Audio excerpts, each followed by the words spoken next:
rin siya dahil nawala din ng pera sa wallet. Yung wallet niya kasi kagabi niya nalaglag kung saan hindi lang kung saan nalaglag. Sana may balik yung mga dokumento rin yung ibang ID, mga valid ID. Kawawa naman siya na may trabaho naman dahil siyempre samaan loob dahil wala ng pera. Yung wallet na nagtatrabaho pa rin. Ito yung ginagawa namin. Kawawa naman siya dahil nawala siya ng pera.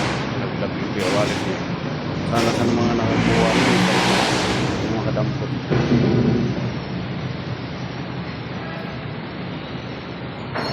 Yung guys yung nagawa namin guys na yun. Nakaliter G yung tubo.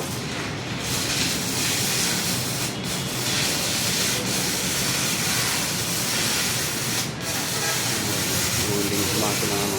Kawawa naman siya guys na wala siya ng wallet. Naglag. Hindi kasi alam sa naglag. Ang amin lang yung hindi makadampot sana. Balik lang yung mga importanteng halagang papel.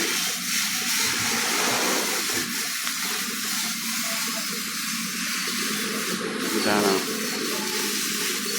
maraming salamat po ano man yung nagdagan ng wallet may tamang pera.